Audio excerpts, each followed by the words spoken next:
Welcome to the DL Boxing Podcast. I am your host, Coach D, along with co-host Bad Chaz and neighborhood hero Ryan Rios, where we talk about the sport you and I love, boxing. Hey, well, welcome back, guys, to another episode. What's happening, you guys? Oh, just pretty happy, man. Yeah. We finally got some cool weather here in the valley. Hope you guys are enjoying that, right? It's about time. Got our sweaters on and stuff. So, yeah, it's really nice time here of the year. Well, we're excited, man. We have a special guest on this episode. Yes, we do. Yeah, Cool. Let me introduce him. All right, guys. Fighting out of the Zoom corner. Hailing out of Australia. Now from Los Angeles, California. The owner of Jaxon Boxing. Ladies and gentlemen, Nicholas Bo. What's up, Nicholas? Hey, welcome, Nicholas. Hey, man, what's happening? Thank you for having me. Yeah, thank you for taking the time to be on the DL Boxing Podcast. Nicholas, I know you're a busy guy, man. Tell everybody what's a typical day in the life of Nicholas Bowes, man? Oh, man, like it's hectic at the moment. I'm doing a million things. Feels like I'm doing nothing at the same time. Right now, like we're really focusing on our fight gloves. As I said earlier on, we've got them approved in quite a few different states throughout America. So our focus right now is really pushing that aspect of the brand, getting it on as many people as we can, and really trying to customize the glove. Offering different colors, different options, and so far it's going really well. It's good to finally see the glove up on DAZN. That was my goal. That's all I wanted to do. Wow. All I wanted to do was see it on that big TV, and I did, so I'm pretty happy. Yeah, That's congratulations on that, Nicholas. That is awesome. Well, talking about that, man, tell us, where did that obsession or passion come from, to start your own boxing glove business, if you will?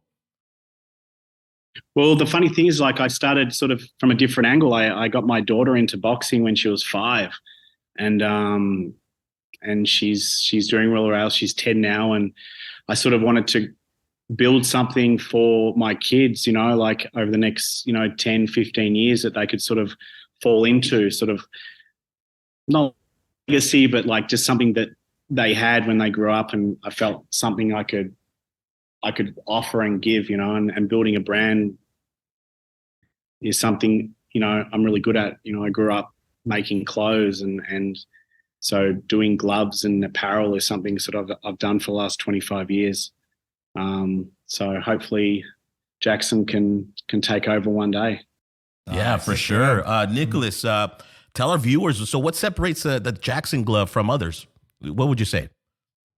Well, as you know, with fighting gloves, there's a puncher's glove and there's a boxing glove. Mm-hmm. I sort of feel like I've hit right in the middle, where I have enough protection in the glove.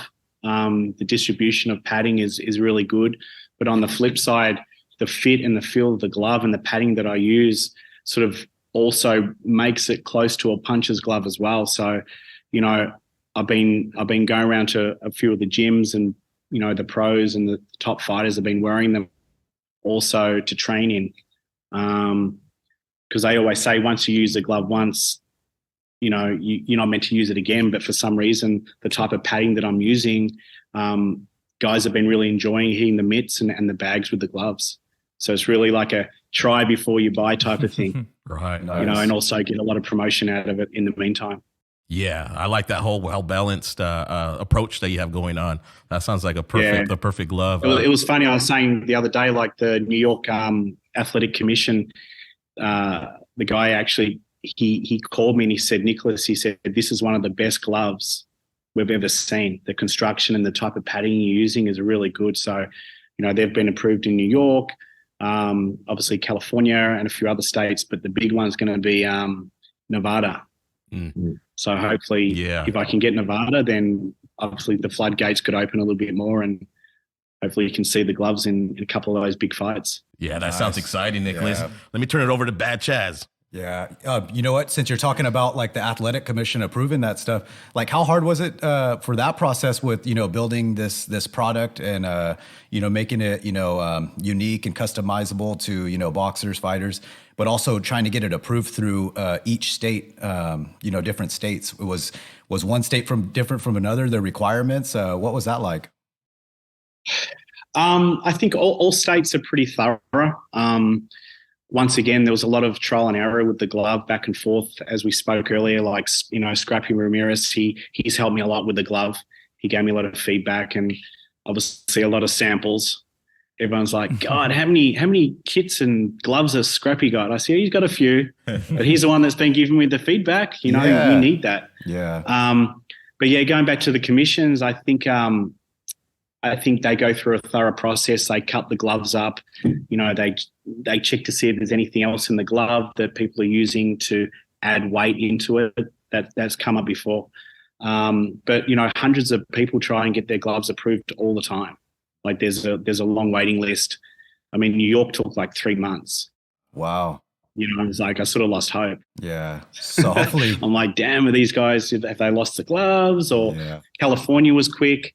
But if they're not up to standards, they're just not going to approve it. Right. So, well, I'll be looking out to see some of your gloves at the Madison Square Garden someday. That'll be nice. That would be really nice. Yeah. And you know what, guys? Like for me, it's just about creating, and it's not about the money or anything like that. It's like building a brand, and they always say every business takes 5 years. Mm-hmm. So we're in it for the long run. Yeah. And hopefully, it'll work out. It keeps working out as good as it is right now. No, I think you're at the right place at the right time with the right surroundings. So, and I mean, you have experience and stuff with marketing and designing. So, another question, like what other kind of products do you have besides, the boxing gloves and the headgear? Well, right now we focus a lot on the custom sparring gear. Okay. A lot of people are doing more customized stuff right now. I mean, Winning's been doing it for so long, but I've sort of like coming from that creative world of fashion, I've sort of tried to step it up a little bit with what I'm trying to push, and, pushing the boundaries of printing and different types of stuffs we can do to sort of stand out from the rest. Right.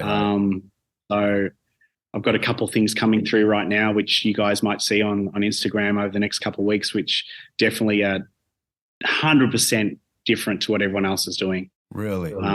That's cool. Everyone chooses their own color and puts their name on the kits, but why can't we push the boundaries a little bit? And, I've just done a sparring kit that looks like a gorilla. Okay. I've done a sparring kit that looks like a tiger, where you can see the teeth and the ears and the hair. And I've just done one that looks like Spider-Man. Wow. Oh, nice. Just pushing the boundaries a little bit, making it a little bit more fun for the fighters. They might have a favorite animal. I just had an idea the other day for a Aztec warrior. So maybe that might do well with the Mexican community. Yes. Mm-hmm. Yeah. So more like a jaguar, where the jaguar is sitting on the top of the forehead, and you've got, feathers coming down the side. So just making it a little bit more fun and enjoying that process. I think that's sort of what I'm liking about it at the moment. I'm enjoying being creative again. You also have like your own kind of boxing equipment also as well, like heavy bags and stuff? Yeah. We do some custom bags. Okay. We do, the donuts, we do the mitts, we do everything that sort of everyone else is doing right now. But our main focus right now is definitely the fight gloves. Nice.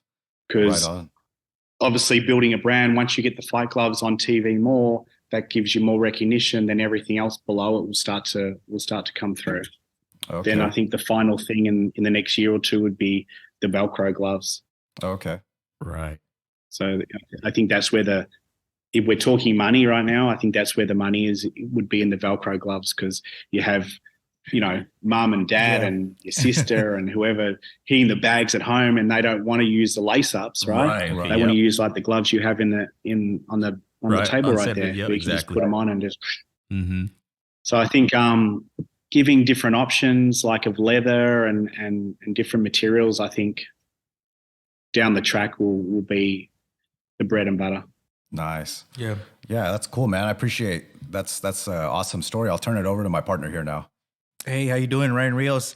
Hey, I seen a lot of the colors and just a lot of the stuff that you've been doing, and it's loud and they're exciting. And what better to have somebody promote your brand than Scrappy Ramirez, who's just a loud, exciting guy. Do you have your eyes on anybody else to promote that product that you have going? Well, I've been thinking about that, and like I just would like to really focus on the younger kids right now, the kids that aren't really as established, because if we look after these younger local kids and other younger kids throughout America, I think, you know, you can grow the brand with them in time. Like, you know, it's not a race. You know, we just got to really focus on the up and coming kids, and you know, in time the brand will be good. You know, I mean, it would be nice to get an A-lister, you know, just to you know, build the recognition up a little bit faster, but if that doesn't come, I'm okay with that. Yeah.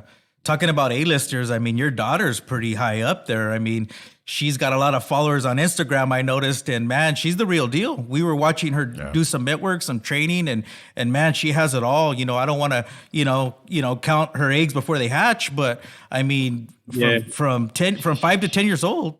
She really enjoys boxing. Like, she's got a passion for it. You know, if God willing, the Olympics in boxing are going to continue after 24, that's her dream. That's her dream. Wow. I mean, obviously, you know, it'd be my dream too, but of course, she tells me, hey, you know, like I want to be in the Olympics. I want to be a world champion. And I'm just very, very lucky that I have the right people around me, the right hair trainer, Cuco Navarro, you know, teaching her all the basics, you know, the old school boxing from the bottom up, not the top down, you know, and she's learning from the best. And I'm a lucky dad to have that. Yeah, exactly.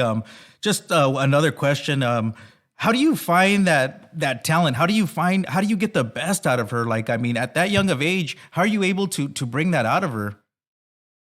I hate to say this, but you just gotta be on them. You just got to push them. You got to, like, hopefully you see it come out. Like, you have a lot of young kids who do boxing, and they might do a little bit of sparring and they're crying, and, you know, no one likes to get hit at that age. And, you know, Jaxon used to cry. We've been through all the ups and downs, and, you know, then finally, you know, you just turn the bend, and, you know, she just balls up. Like, you're a boxer yourself? You know what? I mean, when I was younger, I used to dabble in it. Not so much now. Just train here and there. You just see them turn the corner. Either they're going to, because boxing's not for everyone, you know. It really isn't, and it's a everyday commitment. Like, no days off, as they say. It's a lifestyle. Exactly. And she lives that lifestyle. You know, we homeschool her. She runs in the morning. She hasn't got a lot of friends, which sort of sucks a little bit, but, you know, they always say let the kid be a kid, but, you know, when you're dealing with this type of thing where you're getting hit all the time, you just can't. You can't train 2 or 3 times a week and jump in there and think you're going to be able to spar, because no one likes to get hit. And I just think to be the best, you have to start at an early age, and you have to, you know, you have to have that commitment from the parents and the kid as well. Exactly. So it's a lot for kids to endure, like in any sport, you know, even in swimming and baseball, or any sport that you want to sort of push, like, you have to be committed, and the parents have to be committed. Yeah. So. Yeah, 100%, Nicholas. And with great talent comes great trainers, right? Who's training your daughter? Her coaches are Refugio Navarro, Cuco Navarro. Okay. So they're from a very big boxing family, Olympians. His son, Stephen Navarro, he's in the USA team right now. He just got back from Colorado Springs. So he's got a big tournament in December to be part of the USA team. So she's around the best right now. Right. Like, as I said to you, I'm very, very lucky. His cousins were in the Olympics. Another cousin, Nacho Navarro, he's a great coach as well. So, yeah, she's lucky, Very, very lucky. Yeah, you could definitely tell the pedigree. Who's taught her, and it shows for itself. Once you see her, you're like, wow. So and like you said, it's a lifetime commitment, and we wish you and your daughter and all the team all the best, man. Because that's awesome, man. That's her goal to be in the Olympics. That's amazing, and we're gonna be there to support her. Yeah. Yeah, I love you guys. I'd love to be on the show again, and just with some updates and some pretty cool stuff that's coming up. Mm-hmm. Yeah, definitely. I'm going to be loyal to you guys. I promise you. Likewise. Nicholas, are you a big boxing fan, I assume? Oh, I love boxing. Like as I said, she's been training with these guys for the last 5 years, and I'm at the gym every day, and I've learned a lot, but I also know my place. I just see a lot of dads. They get different trainers over the years, and they think that they can take over the training. But you need someone in the corner training you that's had that experience, who's been in the ring. You have to. You can't. Like, even though I've learned a lot, I would never try and take over as a coach, because I know that things will go bad. Right. Unless you've been in the game for like 25, 30 years and you've been around the best of the best, it's easy to jump in and be the coach and the trainer. But I just see that happen a lot in boxing, where the dads take over. And I just think, you just have to have someone that's had that experience with the fighter. Yeah. But that's my opinion. No, it seems like you guys all have, a great mindset. You guys are all on the same, with one goal, and that sounds great. Nicholas, let's do some fun questions, man. Let's talk boxing. What are 3 fights that you'd like to see in 2023, man? I want to see the rematch of Canelo Bivol. Oh, another one. 175? Or they even mentioned 168. Bivol coming down. I would like it at 175. I think 168 would be a stretch for Bivol. I want to see Benavides versus Plant. I think that'll be a good one. Mm-hmm. Because I know Benavides is tough. He's tough, man. But then Caleb Plant's a good boxer, so it'll be interesting. Right. Maybe Plant could outbox him. Right. You never know. Right. And I just want to see Scrappy fight someone. Right. Oh, that's true, man. And that was. I'm looking forward to it so much. That was a good one, man. You got us off guard. Yeah, we do. Then again, I want to see Devin Haney fight someone. I think Devin Haney's amazing. I think most boxers in his weight class is going to have troubles with him. Oh yeah, he's the real deal.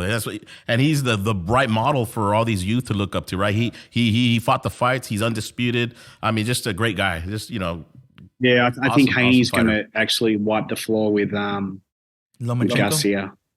Ooh. Oh, with Ryan. If that fight ever comes up, I think right. They're 1-1 right now in the amateurs.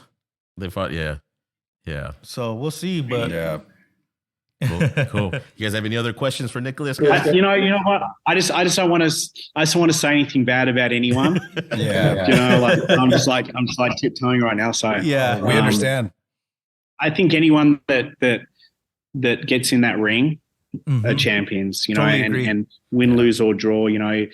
Everything they go through to get into that ring, like even if someone's better than the other fighter, like, the training and the dieting and that, it's a lot of work and people don't see that.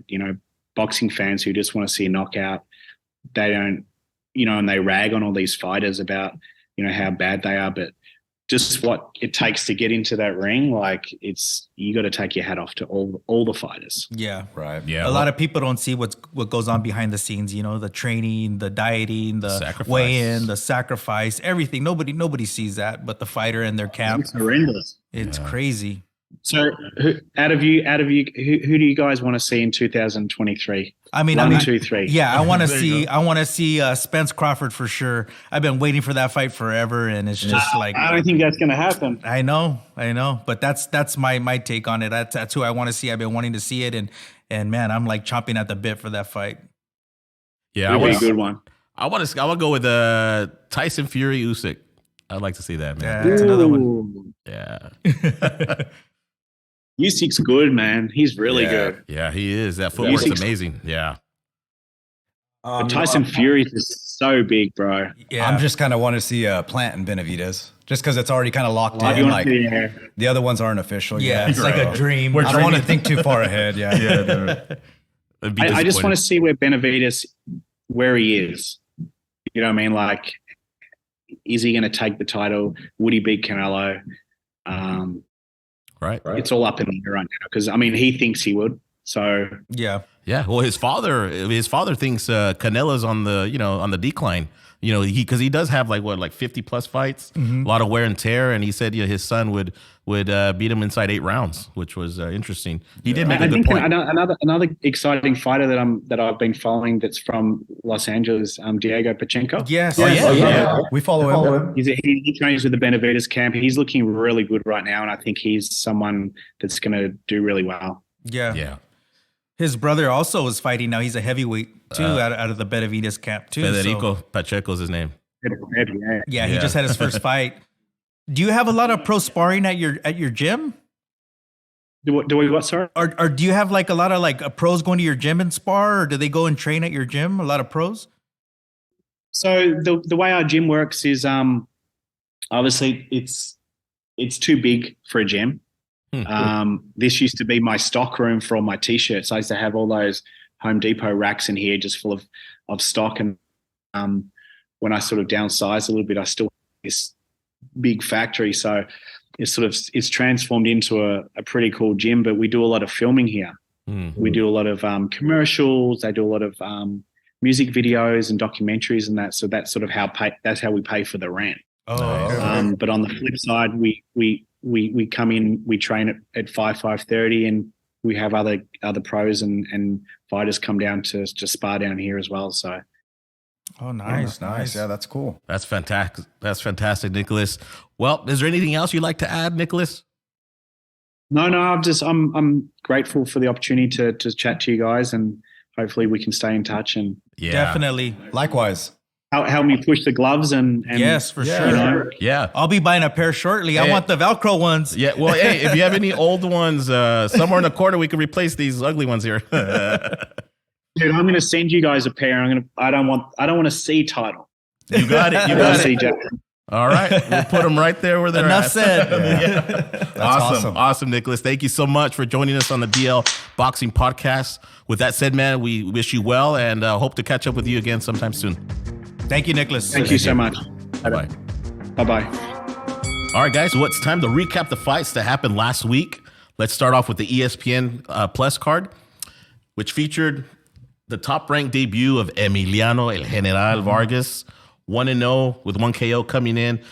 He battled Julio Cesar Martinez, another 1-0, 1 KO fight. I love these type of fights, right? Because you got two fighters that undefeated. They don't know what it is to lose, and boy, what a fight we got, right? Oh, yeah, man. What'd you think of it, Bad Chaz? Oh, you know what, man? Vargas, he just looked like just a lot of natural ability. He just displayed, it was a 6-round fight, 8-round? Well, no, it was scheduled for 4 rounds. 4 rounds. Yes, Excuse me. But I mean, most of the time when you get those short fights like that, it's kind of hard to like display all your skills. Right. But I mean, it's almost like you got to start off fast, right? Yeah. So I mean, and he did. You know, he showed good footwork. He switched from orthodox to southpaw. Like so smooth, right? It's like, like what? Just watching him, he was doing things that like more of a purist or a professional, like somebody a little further along in their career would be doing. He was doing like those pull counters. When he landed that left hook to the body, then he delivered it upstairs. You know what I mean? Like it was just like educated shot placement. It was a beautiful combination. How'd you see it, Neighborhood Hero? You know what? They call him the special one for a reason. Right. Man, he Vargas. was special, dude. You know what? Like you said, that shot placement, man. Right. Like, he was going downstairs, upstairs, kind of like you said, just switching whenever he wanted. He just felt comfortable in there. Yeah. And then finally in the second round, he got hit with the shot that he didn't want to get hit with again. So he put the guy out. Right. Simple as that. Yeah. You know what I mean? And man, he looked good. And shoot, dude, like, look who the trainer is, right? Man. Right. How do you get better than that? The legacy continues on. Man, dude, the Vargas dynasty is there, dude. Yeah. They're going to be contenders, man, and I can't wait to see how they progress. Definitely a household name, huh? Right, Exactly, right. Good-looking exactly. kid. The talent is there. You know. Well spoken, man. Right. Yeah. So, congratulations, Emiliano Vargas, on a beautiful knockout victory. Yeah, that was awesome. Yeah, congratulations. All right, guys. Moving along, we had another really good fight in Raymond Muratalla. He scored a 6-round TKO over the tough Miguel Caveman Contreras. Man, what can I say? Neighborhood hero Brian Rios. How'd you see that fight, man? You know what I knew? Like at the start of that fight, I know who Caveman is, and I knew he's Right. tough, he's durable. You know, he's just a solid fighter. And then I figured, you know, Raymond is just on another level, man. He's going to be a 135 contender for, I want to say, a title in the next year, 2 years tops. And the Caveman went in there strong. You know what I did, mean? man. He went in there and he took it to, you know, Raymond. But at the same time, I felt like Raymond was just always thinking, you know, always just Right. plotting what he was going to do. Kind of calm, huh? Calm. And so I want to say he let Caveman kind of gas himself out. And Yeah. third, fourth rounds, Muratalla just took over, dude. And it was just a brilliant performance, man. He just picked him apart. Yeah, with the Just combinations. Used Yeah. everything he threw at him against him. And just finally the ref had to stop it. It was a good stoppage, man, because Yeah. he Yeah, was I agree hurting on that him. stoppage, yeah. He was hurting him. Yeah. He you know, he stopped it just, you know, to let, you know, Contreras fight another day. Yes, Yeah, exactly. you know, so he'll be back. Nothing Hopefully. wrong with that, man. Absolutely Right, not. for sure. Absolutely not. Bad Chaz, where does Muratalla go from here, man? Oh man, good question. I don't know. Like that's 135. Yeah, 35. There's just so much Crazy. going on right there. Maybe you know? there's Who a do you step set him up, up with. Maybe a step up with Linares, or who else did we say? Who was that undefeated fighter from ESPN? Barboza? Pedraza too. Yeah, a Pedraza or a Yeah. Comey. Comey, Yeah, Richard yeah. Comey. Yeah. I think he's Yeah. ready for that next step Yeah, up. What do you think? Easy. Yeah. For sure. Cool. All right. Well, congratulations to Raymond Muratalla. Yeah, good nice victory. performance, Good man. performance, Yeah. man. On both of those guys, man. They was Yeah, it was a good Caveman fight. went after Yeah. it, and he fell short. But that's what we want to see. we Yeah, want to see these exactly. warriors, man. And Right. That's what both of them were, warriors. sure. Absolutely, man. All right, guys, going on to the co-main event, we had the top-ranked debut of Seniesa Superbad Estrada. She earned a tough 10-round unanimous decision over Jazmin Villarino. Neighborhood hero Ryan Rios, how did you see Seniesa? Oh man, I thought she looked excellent, man. And you guys all know I'm biased. But at the same time, like how can you dispute that? You know what I Right. mean? She got hit a few times, but at the same time, like it just showed how tough she was. Exactly. And just showed like after she gets touched, she's just gonna adapt and just go back at you. And man, I thought she looked great. You know, her footwork, her speed, her timing, even her toughness again, just looked excellent. So Right. I felt that was a good performance. I feel like she can control that division, and in that division, she's the GOAT to me. You Right. know what I mean? So the sky's the limit for her right Yeah, now. and I really like her goals, right? Is to be undisputed at 105, which this fight was at 108, and 112 is what she wants. You know, she wants to get all the titles from this weight division. And I think she could do it, right? Right. Oh yeah, I agree, man. Yeah. Watching that fight, I felt like her opponent gave her a good matchup though. Yeah, she did. Yeah. Watching it and listening to their corner kind of talk, super bad. You know, she kind of took like I think the first round, and then that girl would adjust, and then Seniesa would go to her corner, and then they'd give her like simple instructions, and then she was really receptive to it, man. You know, and then she took that back, and then it was just like she took this round, and then the next, you know, like they both adjusted throughout. Like it was like a Yeah, they ladder did. effect. Yeah, the adjustments. Yeah, you're right. Villarino was hanging tough in Right. there, never giving up, even Yeah. though she had her swelling in the eye. So Seniesa did well, you know, being off 11 months. I think at the beginning she was, you know, throwing the punches a little wide, but as soon as fourth, fifth, sixth round started coming, she started, you know, tightening up and, Right. and really letting those combinations go. And and it paid off dividends there in the end. It's like the females only have one gear, huh? Right? They're Yeah, just exactly. I'm telling you, it's weird. Those 2 minutes either work for you or Right. against you. Right. It's hard to say because I mean there was nonstop action. You man. know, you're right about the 2 minute rounds. This fight, I didn't feel like it was 2 minute rounds. They were just like brawling, huh? Yeah, dude. Yeah. It was a good fight, man. Yeah, they're each hitting each other. Yeah. Congratulations, Seniesa. Yeah, Great victory. congratulations. Welcome back. And we look forward to seeing the rest of your career unfold on top rank. Yep. All right, guys, that moves us to the main event where we had WBO middleweight titleist Janibek Alimkhanuly earn a tough unanimous decision over Denzel Bentley. Hey, what can I say, guys? This fight was really, it really inspired me to actually write an article on our Instagram page because Denzel Washington, look at him. I think we watched, what movie did we watch with Denzel, man? That's why I said Denzel Washington, Training Day. I think I watched Denzel Bentley. That's a good movie. Yeah, it is a good movie. Denzel Bentley, he proved, what he didn't believe the hype. ESPN was making Janibek the boogeyman, right? Mm-hmm. Right. And I actually called him the boogeyman on the last episode, right? And I was telling you guys, watch this guy. He's the next great thing. But no, Denzel Bentley came into the fight believing in his skills, believing in his hard work, and took it to Janibek, man. And that was beautiful, And in that article I write, this is something that our youth could look up to, man, because don't get overtaken by someone's reputation or what people say about the ability of your opponent, right? If you go in there believing, in the hard work that you put in, self-belief in your ability, man, you can compete and you could win the fight, right? Mm-hmm. And that's what Denzel showed us, and that's what I loved.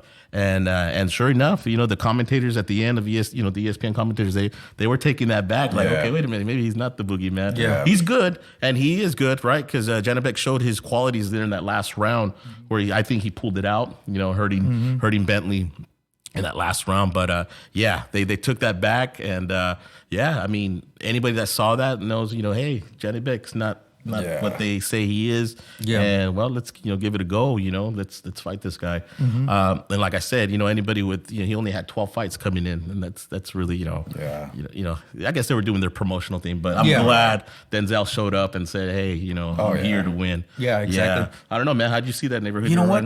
The only thing that kind of bothered me with the hype with Janibek was that they were comparing him to Triple G. Right. And, so early, right? Yeah, and with 12 fights, right? Because they're from the same area or something, right? Exactly. Yeah. And Triple G, man, is just a class act, dude. You guys all know Triple G. You guys know how big a fan I am. And to see that at 12 fights, it's like, how can you do that? Right. So to compare him with him, it disappointed me a little bit. And it just kind of already gave me a bad feeling, going into that fight. Right. If that didn't happen, they were just butting into each other, and it was just kind of one of those fights that you get with a southpaw and orthodox. Yeah. So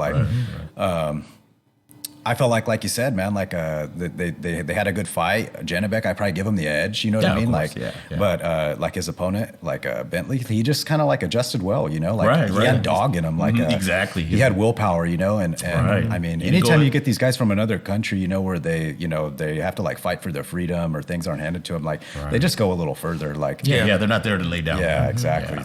They got a lot of. They got that one shot, and they're gonna take total advantage of that one shot. And they're here and putting on a show for us to enjoy, so it's just kind of man, that's my the hat's thing, off to both of them. Bentley made it an entertaining fight, could he possibly win? Yeah. And that's what I enjoyed about it, right? It wasn't like a blowout like we all expected. I expected, with all the hype and stuff. So that's what inspired me to write that piece there. So congratulations to Janibek. Yeah. Right? He learned. I'm sure he's going to go back to the lab and be even that much better. Mm-hmm. So that's the upside on him.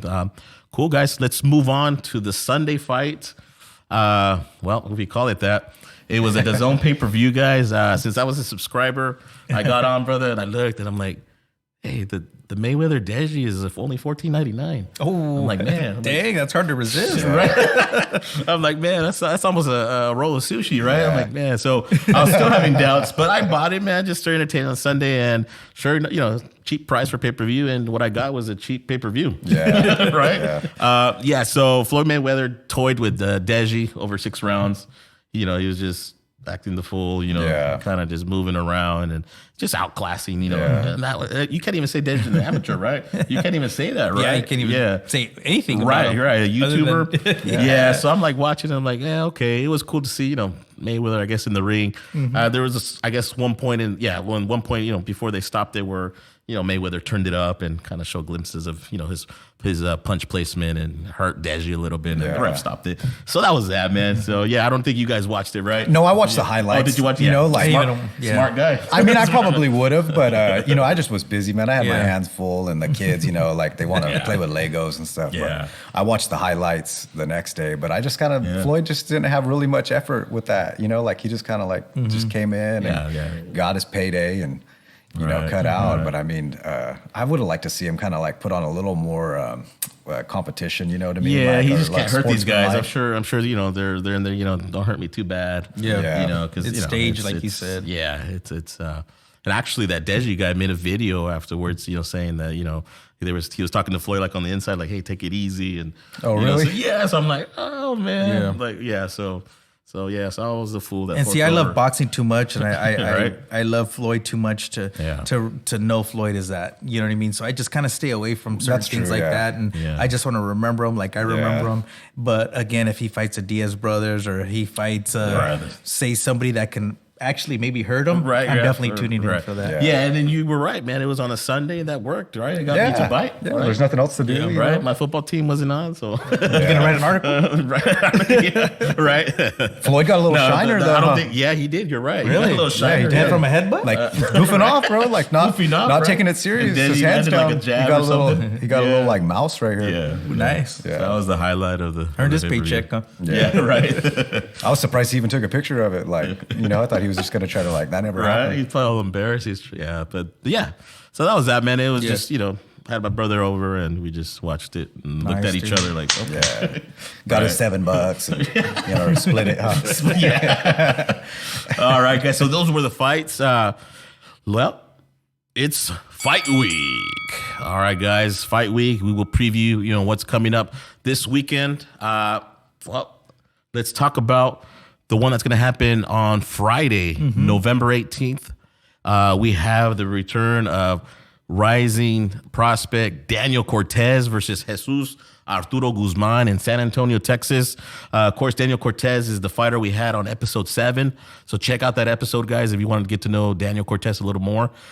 Just a cool guy. Yeah. Cool. Like you said, fan-friendly style. Yeah. Man, we can't wait to hear, or actually, if we happen to get to see the fight somehow, we're excited, man. What do you think? Yeah, dude, super excited. I even was talking to Daniel Cortez's dad just, before this episode, and he was saying he's going to find out to see if maybe we can either like stream it or if they have it on pay-per-view because, man, dude, that's a good card, dude. It is a good card, right? Also, Tanahara and Biggie Rodriguez are on that card. Oh, nice. So hopefully I can hear from him soon. And I mean, if anything, let's go to my house, guys. This is tune that'd be in cool. over there. Let's Nope. figure out how we can watch this fight because I'm a big Daniel Cortez fan, Yeah, man. Like yeah, ever we since are. we had him on that episode, dude, super cool guy. I'm seeing the way he trains, dude. He doesn't let off the gas, dude. Right. And I'm just wanting Daniel Cortez to just look impressive, dude. I can't wait to see him. I'm excited. So, Right. let's see how this, plays out. Heck yeah, 100%, man. Bad Chaz, what'd you think of Daniel Cortez when we had him on, man?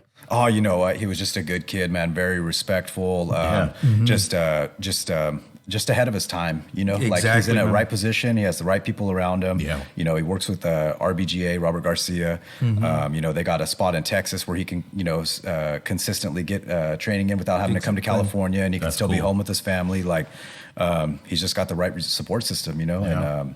He was just super nice and came on the show, and I can't wait to watch his fights. Heck yeah. Right. It's nice to find out through some of the people that are actually in the boxing community, like these little networks that are going on that hey, it's not on DAZN, it's not on Top Rank, but like finding out about these like discreet ones, you know what I mean, like where we can watch those because you said Hector Tanahara's on there too. Yeah, Like, man. Biggie Rodriguez also, dude. So, man, That's it's the one going to that be a people big don't know card in about. San Antonio, dude. That card's going to be just crazy, Yeah, dude. yeah. A lot of local talent, dude. Like the top dogs in that area, dude. Top dogs in RGBA right now. Like, how can you miss that fight if you were over there, dude? There's like, man, dude. Like, I wish that's I like a could go to special that treat fight. for us, like Special treat, Yeah. man. Yeah, 100%, man. Awesome. Well, Daniel Cortez, we wish you all the luck, man. DL Boxing Good luck, Podcast Daniel. Yeah, is good luck, behind Daniel. you, and I'm sure you'll get that win and become 3-0, man. Yeah, we'll buy you what was that Whataburger? Whatever. Yeah, there you go. You can enjoy that afterwards, man. Awesome, man. All right, guys. Well, let's talk about the DAZN card, and then in the main event, we have the return of Mexican Jaime Munguia. He takes on Gonzalo Gaston Correa this Saturday, November 19th, over 10 rounds. Who? Yeah, exactly. I still want to watch it. I don't know who the guy is he's fighting, you know what I mean? But I've been keeping up with Munguia's fights, watching them. And, He's action packed, right? I mean, Yeah. you can say that. yeah. I just, maybe I'd like to see him sooner than later face a more reputable name. Right, a no name. Yeah, 100%. exactly. Ryan Rios, You know what? Yeah. Likewise, dude. I'm the same with Munguia. Is like I watch every fight he fights. You know, I like the way he trains, dude. Just a humble kid.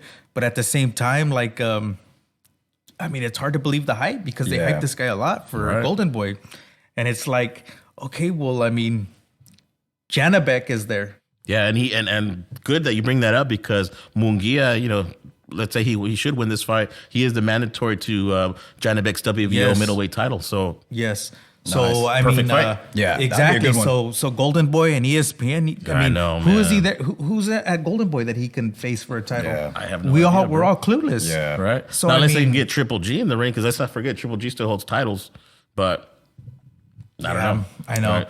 So like, if I mean, you want to keep promoting Jaime Munguia, let's see him go after these dogs. He's 40 and 0, right? Or something, something I don't- crazy. maybe it's not his fault. You know, maybe it's the No, you're promotional, right. you You're know, right. like, But at he's the just- same time, like we're watching him, we're following him, and we know like the potential he has, but also we see these dogs with titles, and it's like, when is his time? And I'm sure he's asking these same questions. Right. Yeah. And it's like, I mean, as a fan, dude, you want to see these fights, and when you don't see him and you see him fighting these guys that we all don't know about, it's like, come on, like.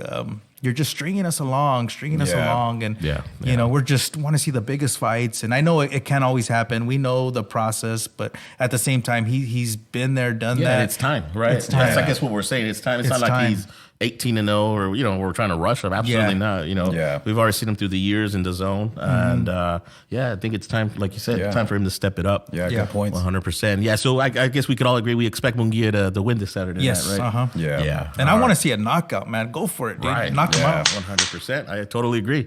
Awesome, guys. So, that'll be on Saturday, November 19th on DAZN, guys. So tune in for that fight. All right, guys. Well, it's the next segment. New segment I like to call Classic Fights from the Vault. And, well, do we have a classic fight, man? Heck yeah. Unbelievable fight. This Oh, happened man.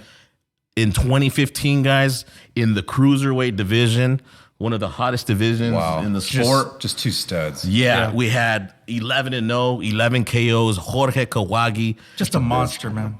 Take on Ramon Alejandro Olivas.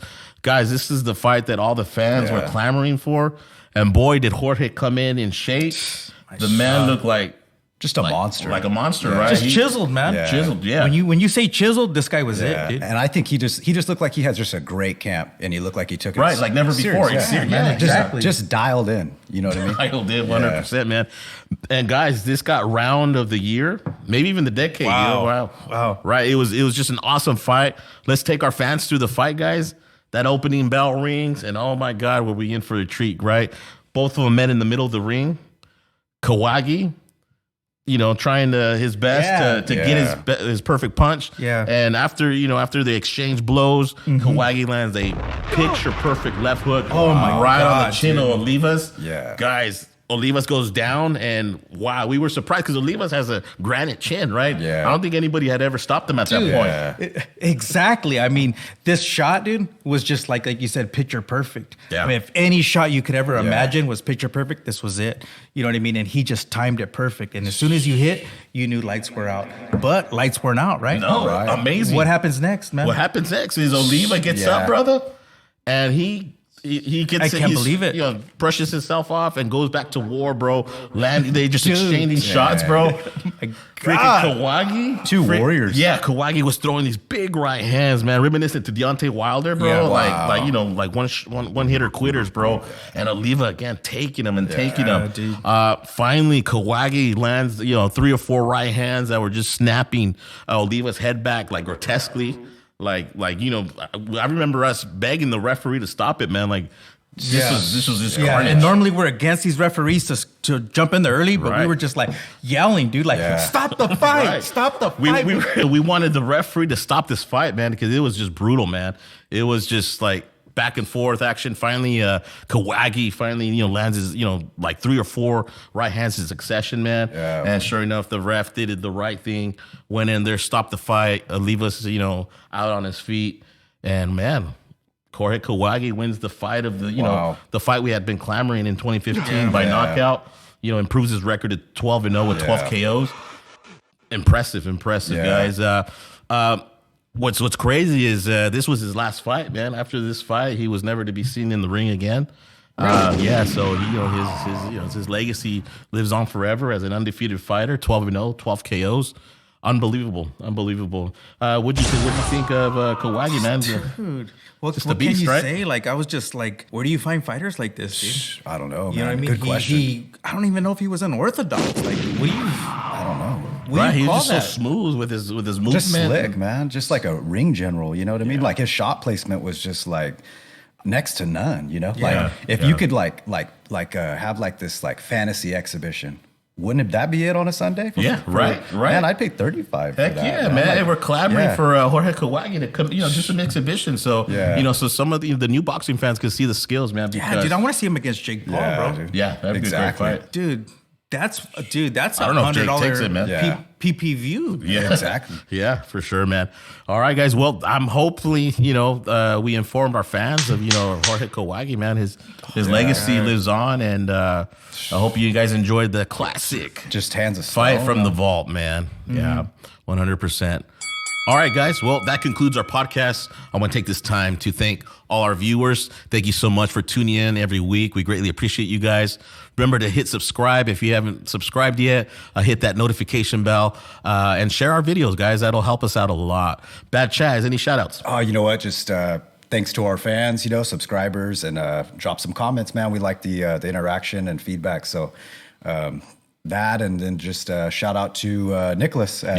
Nicholas Bose. Yeah, Nicholas Bose, man. He was a good guy. I liked what he had to say. Cool gym.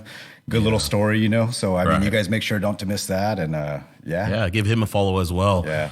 Neighborhood hero Ryan Reels. Yeah, you know what? Shout out to Daniel Cortez. It's big, fight week. Big fight you know week what for I him, mean? yeah. And I can't wait to see what he does. Do what you know. Go in there and just handle business, Yeah, man. and Team RGBA, right? As well? Exactly. Hell yeah. Yeah. So Wish you all everybody luck. go out there, wish them some love. Go out there and make sure if we can figure out how to tune into this fight, I'll figure it out and we'll get back to you guys. Awesome, so guys. let's go, Daniel. Let's go. Yep. All right, guys. And as always, thanks to sound guy Rob, Thanks, cameraman Liam. We appreciate you guys very much. With that said, guys, I am Coach D, co-host Bad Chaz, and neighborhood hero Ryan Reels, and we're out.